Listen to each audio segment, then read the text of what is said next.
예, 저희가 그 정해진 시간 내에 이제 그 딱딱 시간을 너무 잘 지켜주셔가지고요. 저희가 약간 예정보다는 이제 시간이 약간 여유가 있습니다. 그래서 그런 관점에서 다음 발표는 지능형 로봇을 활용한 공공 서비스 혁신이라는 주제로 이제 역시 NIA에서 김태원 연구원님께서 발표를 하시게 되겠는데요. 근데 이거는 이제 그 줌으로 들으시는 그리고 온라인으로 들으시는 분들이 가장 관심 있어 할 그런 서비스가 아닌가 싶습니다. 그래서 이제 이거는 그 적용한 사례라기보다는 그 제가 이제 보건대 로봇이 우리 공공 서비스에 적용이 된다면은 어떠한 예상되는 사례가 있고 그리고 법적인 기술적인 이슈들이 어떤 것들이 있을지 알아보는 이제 그런 시간이 될 것 같거든요. 그래서 아마도 그 오늘 발표가 하나하나가 소중한데 그 제일 관심을 가지는 발표가 아닐까라는 생각이 들고요. 그래서 김태원 연구원님께 제가 그 시간을 충분히 드리도록 하겠습니다. 그래서 하고 싶은 말씀을 충분히 하시고 또 여러 가지 질문, 코멘트 받을 수 있도록 하겠습니다. 우리 NIA의 김태원 연구원님께 큰 박수 부탁드리도록 하겠습니다. 예, 안녕하십니까. 지능형 로봇을 활용한 공공 서비스 혁신이라는 주제로 발표하는 한국지능정보사회진흥원의 김태원입니다. 사실 전 IT 서비스 학회는 굉장히 오랜만인데요. 8년 전에 제가 학회를 마지막으로 발표를 했었고 오랜만에 찾아와서 발표를 하다 보니까 굉장히 감회가 새롭습니다. 저는 디지털 공공 서비스 혁신 프로젝트라는 그 사업을 주제로 이 사업에서 추진한 그 지능형 로봇 과제 사례를 중심으로 말씀을 드리고자 합니다. 목차는 다음과 같습니다. 지능형 로봇이 대략 무엇인지 살펴보고 디지털 공공 서비스 혁신 프로젝트 사업과 사업으로 진행된 지능형 로봇 서비스 사례를 간단히 소개해 드린 후 마지막에 소소하게 정책 제언을 드리고자 합니다. 우선 지능형 로봇의 정의를 말씀드리기에 앞서서 로봇이 무엇인지부터 살펴볼 필요가 있습니다. 로봇은 체코슬로바키아의 강제 노동을 뜻하는 로보타에서 유래되었습니다. 로봇에 대해 다양한 정의가 있으나 통상적으로는 어떤 작업이나 조작을 자동적으로 행하는 기계 장치를 의미합니다. 지능형 로봇은 자동화를 넘어서 외부 환경을 인식하고 스스로 상황을 판단하여 자율적으로 동작하는 로봇을 의미합니다. 기존 로봇과 달리 지능형 로봇은 스스로 상황을 판단하고 스스로 동작을 결정한다는 점이 차이점입니다. 로봇은 크게 제조용 로봇과 서비스용 로봇으로 구분을 할 수 있습니다. 그리고 서비스용 로봇은 다시 전문 서비스용 로봇과 개인 서비스용 로봇으로 나눌 수가 있습니다. 제조용 로봇은 산업 현장에서 제품을 생산하고 출하하는 작업, 즉 용접이나 조립이라든가 도장, 검사, 배달 이러한 업무에 활용되는 로봇이고요. 전문 서비스용 로봇은 전문 분야, 전투 로봇이라든가 소방 로봇이라든가 수술 로봇처럼 각 도메인별 전문 분야에 사용되는 로봇입니다. 개인 서비스용 로봇은 우리가 가정에서 흔히 볼 수 있는 로봇을 생각하시면 될 것 같습니다. 청소 로봇부터 반려 로봇 등 우리 생활에서 다양한 서비스를 제공해주는 로봇입니다. 전 세계 로봇 시장 규모는 2018년 294억 달러에 이르며 매년 가파르게 성장을 하고 있습니다. 특히 우리나라 같은 경우는 로봇 밀도가 전 세계 1위고요. 그리고 제조 로봇 규모가 전 세계 5위 수준에 이르는 로봇 강국입니다. 다만 이는 제조용 로봇에 국한이 되고요. 최근에는 인공지능이 접목된 지능형 로봇이 다양한 서비스와 결합하는 서비스 로봇 시장이 형성되면서 서비스 로봇 시장도 빠른 성장 추세에 있습니다. 다음으로 디지털 공공 서비스 혁신 프로젝트에 대해서 말씀드리겠습니다. 디지털 공공 서비스 혁신 프로젝트는 디지털 신기술을 공공 부문에 선도적으로 도입하고 공공 서비스를 혁신함으로써 행정 효율성과 대국민 편의를 제고하고 신기술 초기 수요를 창출하는 사업입니다. 매년 중앙부처, 지자체, 공공기관의 수요를 받아서 과제를 선정한 후 추진되며 13년부터 21년 현재까지 총 114개 과제, 1,468억 원의 예산을 지원하며 다양한 국민 현안을 해결하였고 동시에 서비스 확산, 법제도 개선, 비용 절감, 매출 발생, 특허 등의 다양한 성과가 창출되었습니다. 디지털 공공 서비스 혁신 프로젝트는 디지털 신기술을 공공에 선도 적용함으로써 혁신적인 공공 서비스 모델을 발굴을 하고 시범 사업을 통해서 사업 추진의 타당성을 확보를 하고 이를 통해서 각 부처에서 본 사업을 확산할 수 있도록 지원해주는 마중물 역할을 수행한다고 보시면 되겠습니다. 다음으로는 이 디지털 공공 혁신 프로젝트로 진행한 그 지능형 로봇 서비스의 사례에 대해서 소개를 드리겠습니다. 한국문화정보원은 2018년, 2019년 2년 동안 그 지능형 자율주행이 가능한 문화정보 큐레이팅 봇을 구축하여서 운영 중에 있습니다. 전문 가이드가 동행하는 패키지 여행 대신에 개별 스케줄에 맞춰서 움직이는 개별 자유 여행객이 증가됐고 이에 따라서 문화 공간에서 다국어 서비스 능력을 보유한 인력이 부족하다 보니까 그 한국을 찾는 관광객들의 불만이 굉장히 증가하던 상황이었습니다. 하지만 문화 정보에 대한 정확한 안내라든가 언어에 대한 능통한 전문 인력을 양성하는 게 그렇게 단기간에 쉽게 이루어질 수가 없기 때문에 사실은 어려움이 있었습니다. 이에 따라서 AI 및 로보틱스 기술을 활용한 안내 로봇을 박물관, 도서관 등 전시 공간 및 관광 공간에 적용하여서 서비스를 진행하였습니다. 2018년에 국립중앙박물관, 국립나주박물관, 그리고 2019년에는 국립중앙도서관, 국립어린이청소년도서관, 국립제주박물관, 제주국제공항, 그리고 2020년에는 한국문화정보원에서 자체 예산을 확보를 해서 국립국악원, 국립태권도원, 그리고 국립아시아 문화전당 등 총 9개 곳에서 현재 서비스 중에 있습니다. 지능형 큐레이팅 봇은 자율주행 로봇 제어 기술, 음성 인식 기술, 그리고 다국어 통번역 기술, 자연어 처리 기술 등을 적용을 해서 국내 최초로 구축된 문화정보 큐레이팅 봇 서비스입니다. 자율주행 및 추종 기능을 통해서 박물관의 다양한 공간을 이동해가면서 관람객들에게 상세한 전시 안내 서비스를 제공하고 관람객들이 혹시라도 궁금한 점을 질문하면 이에 대한 답변도 제공합니다. 더불어서 통번역 서비스도 제공을 해주는데 외국인 관광객들에게 의사소통 문제를 해결해주고 최신 ICT가 적용된 문화와 로봇의 융복합 체험 기회를 제공해주고 있습니다. 이거 같은 경우는 워낙 인기가 좋다 보니까 다양한 언론에서도 취재를 많이 했었는데요. SBS 출발 모닝 와이드라든가 EBS 다큐 시선 등에서도 방영이 되었고 중국에서 찾아와서 중국 CCTV에서 뉴스로 보도된 바도 있습니다.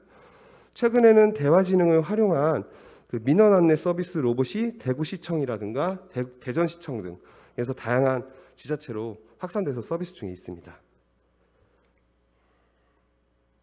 다음 사례는 2019년에 서울특별시와 서울시설공단이 추진한 AI 기반 지하 공동구 레일 로봇입니다. 이 공동구라고 하는 것이 무엇이냐면은 전력, 통신, 수도, 난방 등 그 기반 시설을 도시의 지하에 공동으로 설치하는 겁니다. 공동으로 설치해서 운영하면서 이 국가 핵심 시설이기 때문에 이러한 공동구는 혹시라도 사고가 발생될 경우에는 통신이라든가 금융이라든가 주거에 막대한 영향을 미치게 됩니다. 그래서 굉장히 국가 중요 안보 시설로 분류돼서 관리가 되고 있고요. 하지만 당시에는 사람이 직접 일주일에 3회 정도 유관 감시를 통해서 공동구를 순찰을 하고 안전을 체크하다 보니까 실제로 그 안전사고에 대한 사전 예측이나 예방이 전혀 되지 않았고 안전사고 발생 시에 대응조차도 사실은 좀 어려웠던 실정이었습니다. 특히 사고 발생 시에 뭐 유독가스 같은 것들이 나와가지고 대응에 어려움이 있었고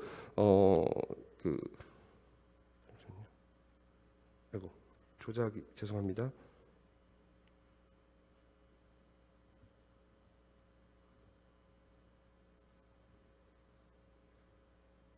마우스 조작 좀 죄송합니다. 제가 조작을 잘못 건드려가지고요. 요거를 제가 내리고 싶은데 지금 마우스가 안 보여요.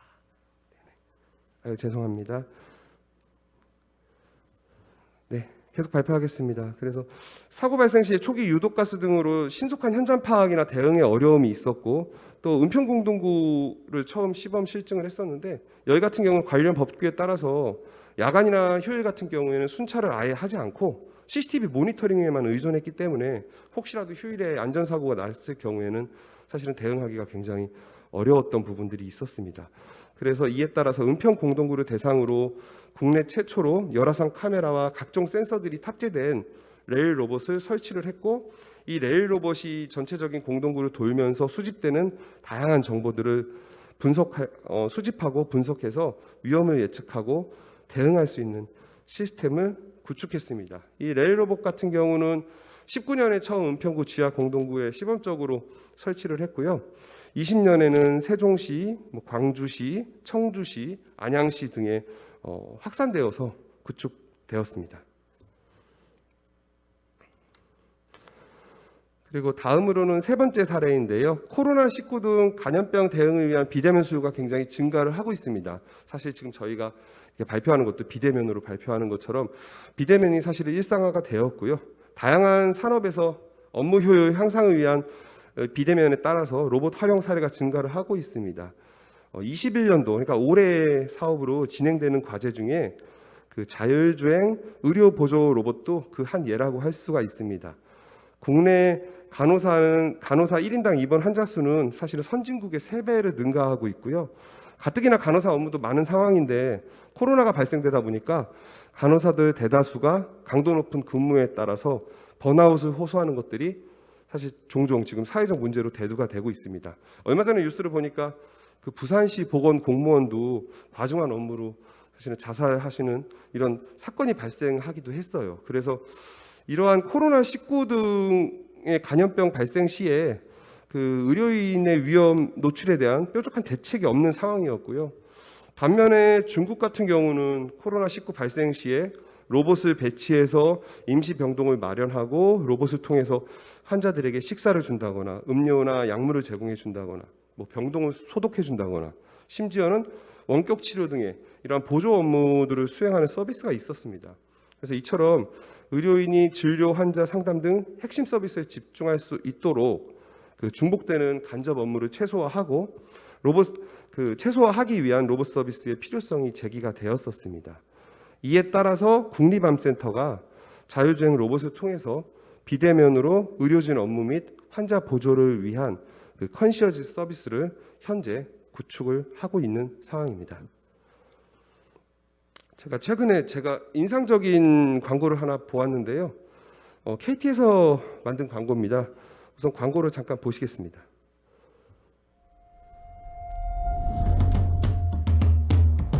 대구광역시 동구 메리어트 호텔.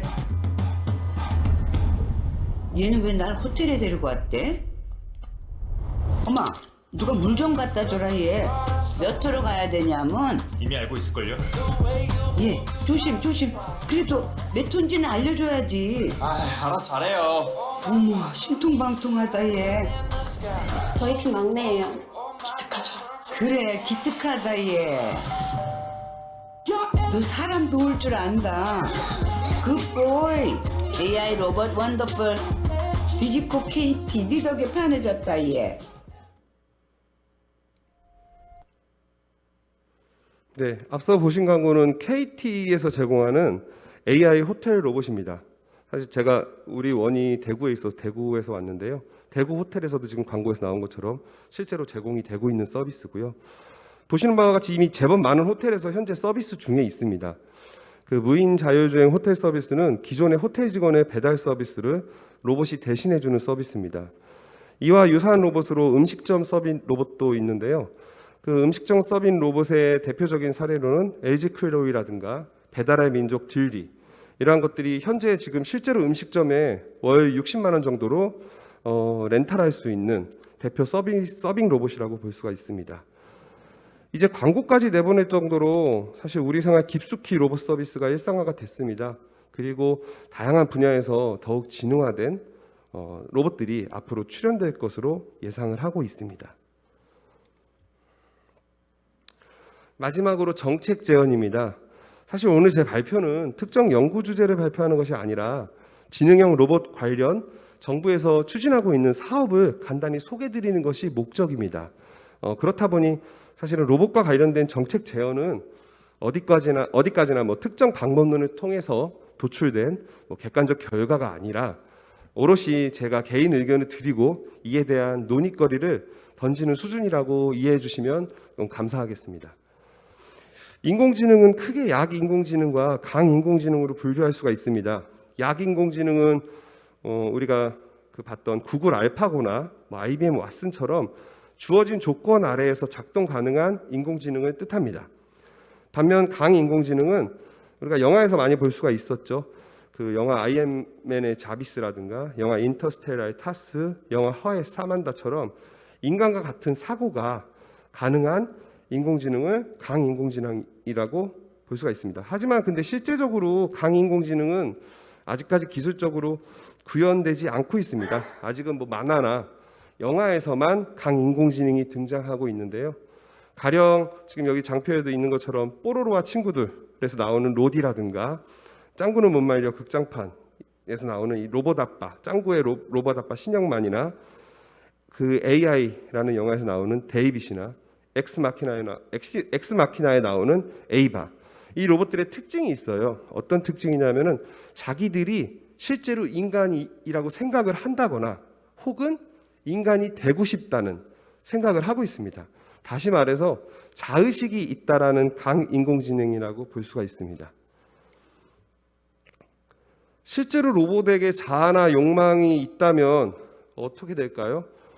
우리 스스로 자아가 있다는 것을 느끼지만 사실은 어떻게 우리가 자아를 갖게 됐는지는 구체적으로 설명하기가 어렵습니다. 굉장히 철학적인 얘기라고 드릴 수가 있는데요. 사실은 인간처럼 진짜 의식이 있는 것에 대해서 정의하는 것은 굉장히 어려운 문제고요. 먼 미래에, 지금 당장은 아니겠지만 아주 먼 미래에 로봇에게 자아가 생기고 이를 인지할 수 있다고 하더라도 실제로 우리가 그들에게 자아를 가진 인격체로서 동등한 권리를 주는 것이 과연 쉬운 일일지, 어쩌면 굉장히 인색할 수도 있을 것 같아요. 그래서 로봇 입장에서는 마치 영화 아일랜드라든가 블레이드 러너처럼 자기는 인간이라고 생각하고 살아왔는데 알고 보니까 복제 인간이라서 혹은 사이보그라서 억울하게 인간에게 쫓길 수도 있는 그러한 노릇입니다. 사실 당장 가까운 미래가 아닐지라도 인공지능의 발전으로 로봇은 계속적으로 발전될 겁니다. 로봇이 계속적으로 지능화될 것은 자명한 사실이고요. 특히 언택트 시대를 맞이해서 다양한 서비스로 구현되기 때문에 다양한 서비스로 로봇이 확산되고 보편화될 것도 분명합니다. 하지만 로봇이 똑똑하다고 해서 자아가 저절로 생기는 것은 아니고요. 그저 로봇은 학습한 대로만 행동을 합니다. 그 학습이 강화되어서 좀 더 스마트해질 뿐이고요. 따라서 로봇의 학습이 전적으로 인간의 몫이고 어떤 데이터를 어떻게 학습시키느냐에 따라서 로봇 서비스의 방향성도 좌우될 수가 있을 것 같습니다. 그 로봇에 대해서 사실 요즘에 화두가 되는 것이 윤리 문제인데요.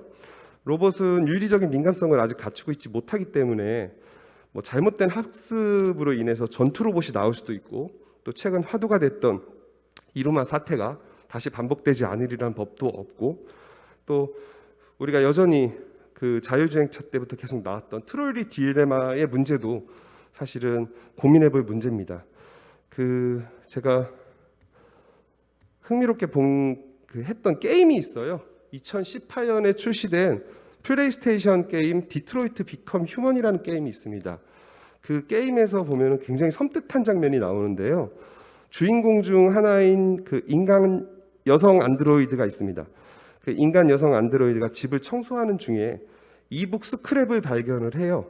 그 생명의 값이라는 제목의 스크랩을 내용을 간단하게 요약을 하면, 무인 차량이 사고를 예견할 경우에 인공지능이 보험자와 탑승자의 나이라든가 성별, 예상 수명, 혼인 여부, 고용 기록, 자녀의 존재 여부, 사회적 기여도 등 다양한 빅데이터를 수집하고 분석해서 이를 토대로 사람의 가치를 측정을 합니다. 그리고 가치값이 적은 쪽을 죽이도록 프로그래밍화 되어 있다는 거예요.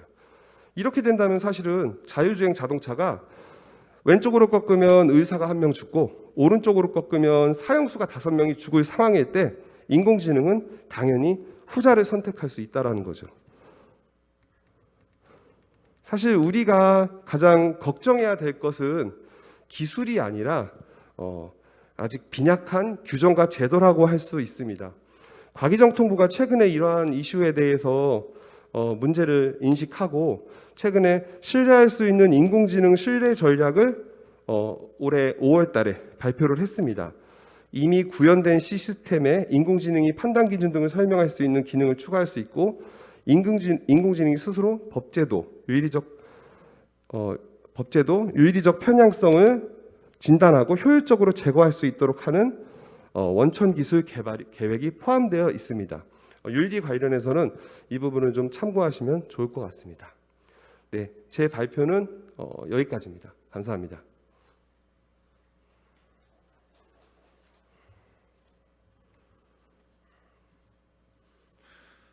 예, 발표 인상 깊게 잘 들었습니다. 이렇게 그 좌장하다 보면 이렇게 시간이 그 어떤 때는 또 여유가 되게 많거든요. 이럴 때 이제 시간 분량도 충분히 채워주시고 또 그거와 또 그 더 나아가서 컨텐츠까지 양질의 컨텐츠를 채워주셔서 너무 감사를 드리고요. 제가 좀 그 몇 가지 좀 질문을 그럼 드려보도록 하겠습니다. 일단 그 정해진 시간 내에 발표를 하시기 위해서 이제 하고 싶은 말씀을 다 못하셨다라는 생각이 들고요. 그래서 그 지금 온라인으로 들으시는 분들이 상당히 좀 궁금해하실 텐데 그 NIA에서 그 향후에 이제 공공 부분에 로봇을 적용해서 뭐 사회 문제를 해결하는 이제 그런 계획들이 이제 많이 있을 것 같습니다. 그래서 지금 김태원 책임님께서 뭐 그 개인적으로 생각하시는 그런 바람직한 분야라든지 아니면 이제 원에서 추구하는 그런 계획 같은 게 있으시면 어느 분야에 로봇을 적용하는 거를 목표로 하고 계신지 좀 알려주시면 감사드리고요. 또 두 번째로 그 지금 말씀하신 대로 이제 윤리 문제가 상당히 좀 이슈가 될 것 같은데 이거는 정말 이렇게 NIA 같은 이제 그런 그 정부 기관에서 주도적으로 해결하실 문제 같거든요. 그래서 이쪽으로 좀 윤리 문제 중에서 특히 뭐 이렇게 그 말씀하신 대로 뭐 이루마나 이제 뭐 그 로봇 학대 같은 분야들은 상당히 관심 있는 분야거든요. 그래서 어떤 분야를 중심으로 좀 그 윤리 문제에 접근하실 계획인지 말씀해 주시면 감사하겠습니다. 네, 앞서 발표자들도 질문을 많이 주셔서 당혹스럽습니다. 우선은 첫 번째 질문에 대해서 답변을 드리면은요. 사실 저의 답변이 우리 원의 그 의견을 대표할 수는 없기 때문에 굉장히 조심스럽기는 합니다. 그래서 개인적인 의견만을 드리면은 우선 뭐 로봇, 뭐 AI, 뭐 빅데이터, IoT 이 기술 자체가 중요한 것은 아니고요. 사실은 사회 현안이 어떤 것이냐에 따라서 우리가 마치 그 논문을 쓸 때도 우리 연구 주제를 잡고 그 연구 문제를 해결하기 위해서 방법론이 괜찮은지, 뭐 심층 면접이 괜찮은지를 선택하듯이 마찬가지로 우리의 ICT 기술 또한 사실은 사회 현안이 어떤 현안이냐에 따라서 조금씩 다소 달라질 것 같습니다. 다만 지능형 로봇 같은 경우는 보편적으로 제가 봤을 때 교육 사각지대나 혹은 취약계층, 그러니까 다양한 사각지대들이 그 여러 가지 불편함을 해소할 수 있는 부분에 활용이 되면은 실제적으로 좀 더 효과성이 더 크지 않을까라는 생각을 해보고 실제로 그러한 사업들이 현재 진행이 되고 있습니다. 그리고 두 번째 윤리 부분에 있어서는 워낙 많이 알고 있는 부분이 이제 그 자율주행차 부분이고요. 자율주행차뿐만이 아니라 사실은 국방 쪽에서도 이게 굉장히 크게 화두가 될 것 같습니다. 그래서 국방이라든가 자율주행이라든가 결국은 어떤 도메인이냐를 볼 때 그 도메인에서 그 의사결정이 사람의 목숨 혹은 사람의 위험과 직결되는 부분이 있는가를 봤을 때 상대적으로 사람의 목숨이나 위험과 직결되는 부분이 큰 도메인에서 사실은 윤리적인 문제가 당연히 뭐 전부 다 강조가 돼야 되겠지만 더욱 강조가 돼야 된다고 생각을 합니다. 네, 역시 전문가다운 식견 감사드리고요. 그 제가 이제 한 몇 년 전에 제 경험으로 보면은 일단 뭐두 가지 정도 말씀드리고 싶은데 그 카이스트의 슈보를 만든 그 우리나라 로봇의 아버지라고 하는 이제 그 오준호 교수님 제가 이제 뵙고 인터뷰를 한 적이 있었는데 이제 그분 말씀이 이제 그 유튜브에서 나온 로봇 같은 경우에 그 불완전한 로봇인데 이제 그거를 촬영을 여러 번 해서 성공적인 것만 이렇게 그 체리 피킹해서 보여주는 거다라고 얘기하시면서 로봇이 일상생활에 완전히 도입되려면 아직 먼 길이지만은 이제 그럼에도 불구하고 로봇이 정말로 도입돼야 될 부분이 사람이 하지 못하는 사람 대신에 그 화재 현장에 들어 사람을 구한다거나 지금 아까 사례에서 보셨지만 이제 터널 속에 들어가서 그런 위험 환경을 예측한다거나 전쟁터에 나가서 사람 대신 죽는다든지 그렇게 사람 대신에 위험을 무릅쓰는 그런 분야는 정말 로봇 아니면 안 되는 불안전하더라도 반드시 해야 되는 부분이고 이제 그쪽은 또 그 민간 시장이 죽어 있기 때문에 NIA 같은 이제 그런 기관에서 주도적으로 좀 추진하셔야 될 것 같아가지고요. 그래서 이제 제가 생각했던 이제 그런 유즈 케이스들이 오늘 많이 좀 나온 것 같아서 굉장히 좀 바람직하다라고 생각이 되고요. 그리고 두 번째로 제가 코로나 전에 이제 2019년도에 세스로 한번 갔다 온 적이 있어요.